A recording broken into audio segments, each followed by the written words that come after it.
দূর এক দেশে পৃথিবীর সবচেয়ে অহংকারী রাজা নমরুদ রাজ্য শাসন করত।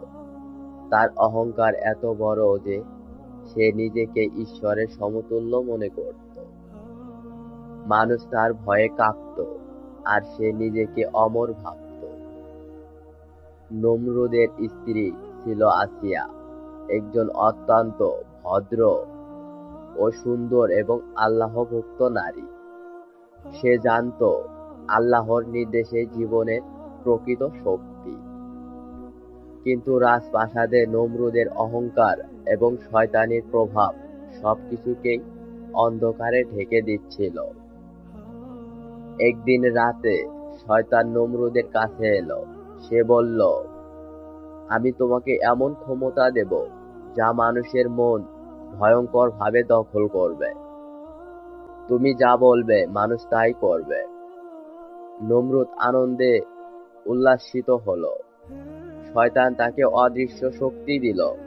রাতে অদৃশ্য দানবেরা ঘুরে ঢুকে মানুষের ভয় বাড়াবে, স্বপ্নে ভয়ঙ্কর দৃশ্য দেখাবে, এমনকি যারা আল্লাহর পথে আছে তাদের পরীক্ষা করবে।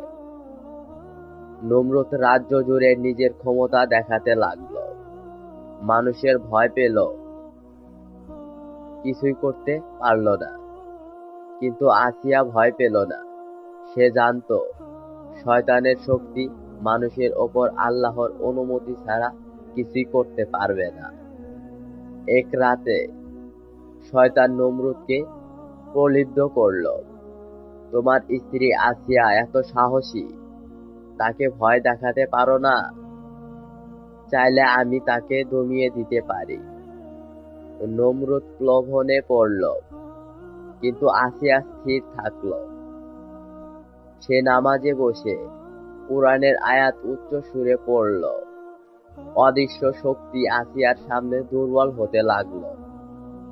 পরের দিন নমরুদ জনসমক্ষে ঘোষণা করল, আমার স্ত্রীকে কেউ নিয়ন্ত্রণ করতে পারবে না। কিন্তু আসিয়া বলল, শক্তি আসলে আল্লাহর। যারা আল্লাহর পথে স্থির থাকে, শয়তানের কোনো শক্তি তাদের কিছুই করতে পারবে না। শয়তান নমরুদকে আরো ভয় দেখাতে চেষ্টা করল। অদৃশ্য দানবেরা রাজপ্রাসাদে ঢুকে ভয়ঙ্কর শব্দ, অগ্নি এবং চিৎকার ছড়ালো। কিন্তু আসিয়া নির্ভীক থাকল। নবী ইব্রাহিম আলাইহিসসালাম তখন রাজপ্রাসাদে এলেন।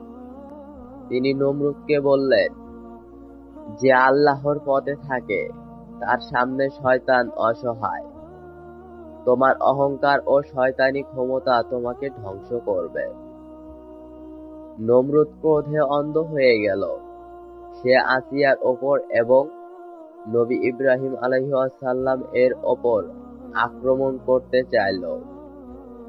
কিন্তু আসিয়া আল্লাহর নাম ধরে দাঁড়িয়ে রইল। তার দৃঢ় বিশ্বাস শয়তানকে ধীরে ধীরে পরাজিত করল। অবশেষে নমরুদ নিজেই শয়তানির জালে ফেঁসে গেল। তার রাজ্য ধ্বংস হল। শয়তান ফিরে গেল অন্ধকারে। আর আসিয়া গ্রামের মানুষের সামনে উদাহরণ হয়ে রইল।